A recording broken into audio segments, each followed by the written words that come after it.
Lemaire today is one of the fastest growing luxury brands on the market, reportedly earning over $100 million in the last 5 years. They have a quality over quantity approach to design, which has lent its hand to the boom of quiet luxury. But despite the recent trend of stealth wealth slowly fading towards the end of its cycle, Lemaire seems to be showing no signs of slowing down. Lemaire isn't anything new and has been around since the 90s. Christophe actually got his start in fashion a bit differently than a typical creative director would have. That is assuming typical creative directors even exist in the world. But what I mean by that is Christophe did not have an early interest in fashion, nor did he attend a fashion school. He actually opted instead for a degree in literature and decorative arts. Lemaire says himself that, funnily enough, he did not realize he was interested in fashion until working as a fashion assistant, which he just decided to do in order to make rent as a student. I also think it's really important to note that when he says he worked as a fashion assistant, that doesn't mean like he was being an errand boy for a run of the mill fashion house. He worked directly under fashion greats such as Thierry Mugler, Yves Saint Laurent, and Christian Lacroix. And if it wasn't for Lacroix, Christophe would have actually quit fashion, stating he felt like since he wasn't gay or obsessed with fashion shows, that he was maybe pursuing the wrong thing in life. Even going as far in saying he felt like an outsider. I'll try to leave all of the interviews I reference in the description, by the way, because I find all of them like extremely fascinating, but I just don't have the time to fully go over every single one in its entirety, but definitely highly recommend reading them in your own time. But anyways, back to Christian Lacroix. Lemaire started working for Lacroix in 1986, and at this time, Lacroix was still designing for Jean Pateau, but shortly after the following year, decided to open his own eponymous haute couture house with none other than small, successful, independent business owner's worst nightmare, Bernard Arnault. The reason this 4 year stint with Lacroix is so important in the Lemaire story is because, other than the obvious skills Christophe would have learned working under a haute couture dressmaker, Lacroix's approach to his work gave Lemaire inspiration to carve out his own path in fashion, stating that working with Lacroix convinced him to become a designer once and for all. Simply put, without Christian Lacroix, we do not get Christophe Lemaire. Which would be really sad because I really love my twist jeans. In 1990, he would submit a collaboration with French outerwear brand Ramos Sport and ready-to-wear brand Dorothée Bis to Andem. Andem is the National Association for the Development of Fashion Arts in France, and think of their award as a sort of equivalent for the LVMH Young Designer Prize that we have now. Again, it's not meant as a direct comparison, but I just wanted to highlight its significance. The first ever winner of the prize, by the way, was none other than Martin Margiela. And no, Maison is not his first name, okay? Lemaire used this funding to formally launch his eponymous label in 1991. It was enough money to make his first few women's collections, which drew inspiration from African disco and Japanese workwear, which at the time was very much against the trend of a more flamboyant period of fashion, with the likes of John Galliano and Alexander McQueen being on top of the fashion world. Regardless, his first collection was so well received that Andem awarded Christophe with a second fellowship in 1994. But just because a fashion organization recognizes your talents doesn't mean the general masses do as well. Christophe remembers his earlier collections being deemed not conceptual enough to be successful commercially, which makes sense when the epitome of fashion at that time is again prime John Galliano and prime Alexander McQueen, with the likes of Rei Kawakubo and Yohji Yamamoto landing in Paris shortly after. Despite not being able to find a niche amongst all of this conceptual fashion, Lemaire was still able to garner a strong cult following, but not in Paris, in Japan.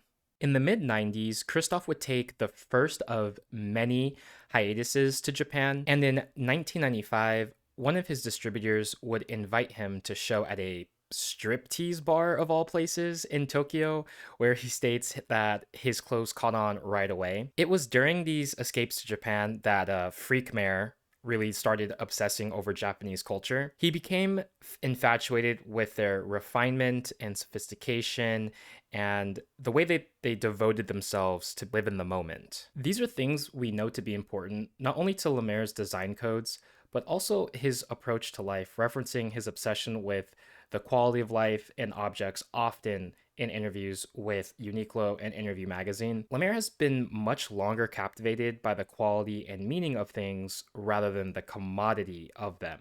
These are, of course, foundational pillars of the clothing brand today, but it's important to highlight this philosophy because it is so crucial for designers to make their audience believe in the world that they're building, especially for brands like Lemaire, where you aren't shedding new customers each trend cycle. Rather, you are fostering something more of a cult that's meant to grow and develop with the brand's life cycle. Okay, so just for the sake of time, and so that I don't make this too much into a video documentary on Christophe's whole life story, we will do a bit of a time skip to 2010. But to fill in the gaps, here are some notable milestones of things that happened between 2000 and 2010. In 2000, Lemaire is named creative director of French sports warehouse Lacoste, where he was tasked to give them a high fashion look makeover. Lemaire, the brand, launches its first menswear ready-to-wear line, but shortly after goes on a hiatus due to the demands of heading Lacoste. Now, the first relaunch date of Lemaire is a little bit confusing because, according to Lemaire in the interview with Interview magazine, he says he relaunched in 2006, but on the official Lemaire website, they say 2007, and on certain archival fashion show websites such as Vogue or First View, there is a collection that's dated from 2004 and other various years in between. So, I don't know.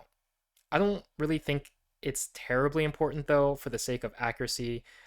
We will just go with what the official website says of 2007. But to me, the real relaunch date of this brand happens in 2010, despite not being fully operational until 2014. The reason we're jumping to 2010 is because this is easily the most pivotal year for the brand's growth. The first catalyst for the brand was that Lemaire, the designer, left Lacoste after 10 years after being handpicked by the direct descendant of Thierry Hermes, Pierre-Alexis Dumas, to become the new creative director of Hermes Women's Ready-to-Wear. Most of you watching this video will, of course, know about Hermes, but if you're not understanding the significance here, Hermes is easily the biggest luxury goods house in the world when it comes to craftsmanship, quality, and obsessing over small details.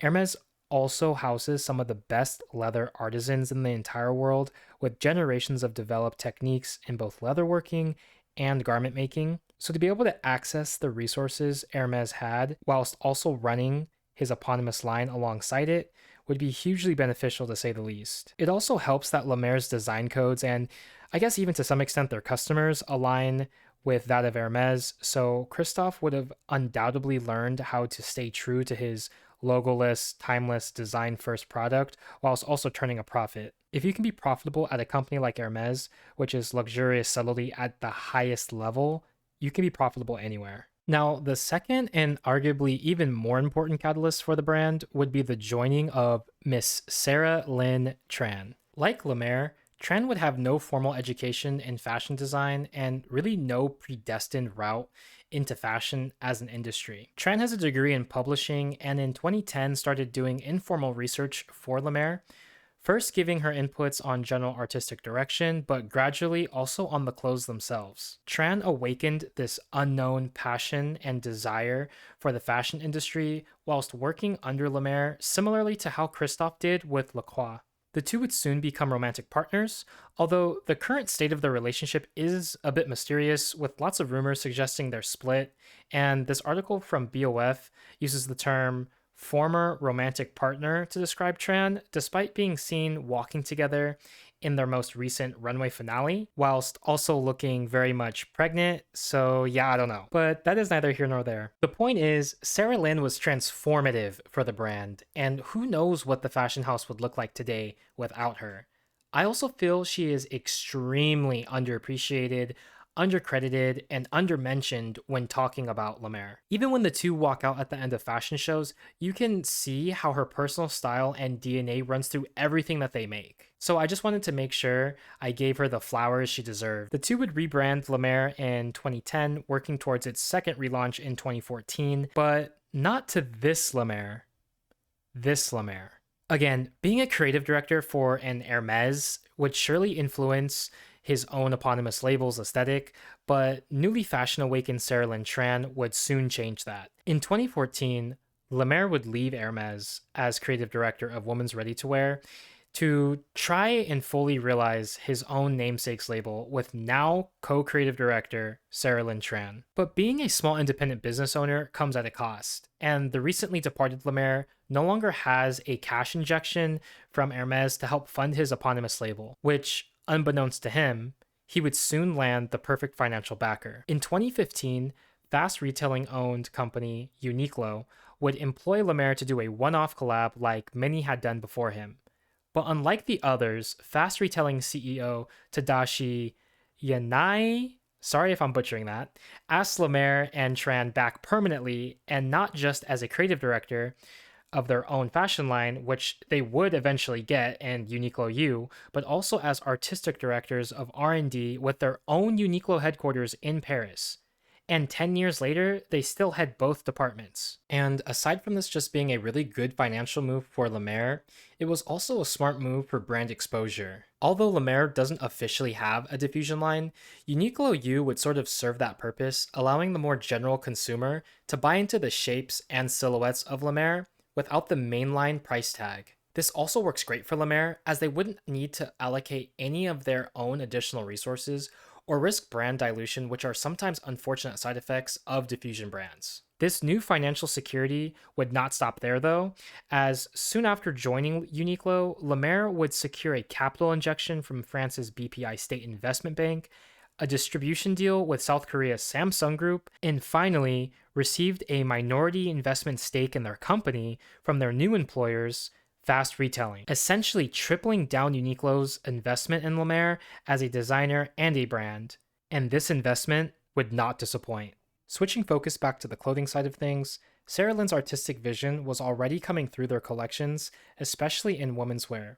I would classify the 2014 to 2017 era of Lemaire as definitely a transitional period for Christophe, leaning away from more traditional Hermes design codes and creating new ones with Tran. During the course of this period, we can already see early signs of brand identifiers such as oversized double pocket shirts, intricate workwear jacket collars, and flowy night dresses. And while this new look Lemaire was successful, nothing compares to how the two would change the trajectory of the brand with their 2018 collections. In their last menswear show, before they would combine both women's and menswear into one, Lemaire debuted what is probably still the most iconic item they've ever created, the croissant bag. This new item would thrust Lemaire into the social media spotlight, especially once consumers became obsessed with the quiet luxury aesthetic that was being coined all over the internet. Which, if you think about it, is extremely ironic, since quiet luxury is defined as stealth wealth, old money aesthetic, and refined elegance. Now, while I do absolutely agree that Lemaire is a brand that falls under refined elegance, it most definitely does not fall under the category of stealth wealth or old money. There's nothing stealth about balloon trousers or twisted shirts or croissant bags or voluminous clothing.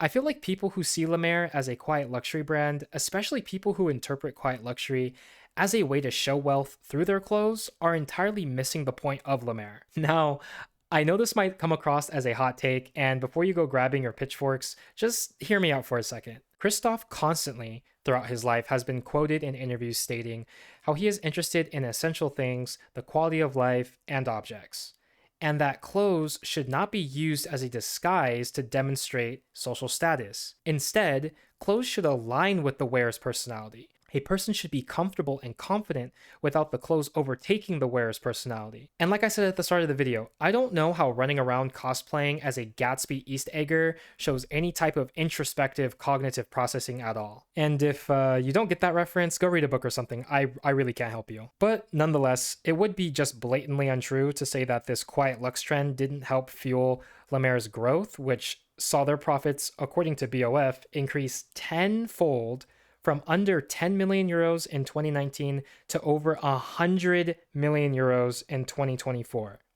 Like I said, those croissant bags were putting in work. Lemaire would not become complacent though with their newly grown cash cows, hiring ex-Chloé mergers and acquisitions lawyer Laetitia Mergui Yeah, I don't know, but TT was cooking. The point of bringing Mergui in was to accelerate the transition into leather goods, which again is the cash cow of most high luxury fashion houses, and it's safe to say it worked. I mean, just off the eye test alone, how much of Lemaire's bags do we constantly hear about each year since 2022? Whilst the croissant bag will forever remain a staple in the brand's lineup, I feel that isn't even the most hyped one anymore. They have seen great success with their camera bag, egg bag, hobo bag, and gear bag. Also, their leather footwear has been equally as impactful with their pipe series Paws, also becoming a social media commodity and company bestseller.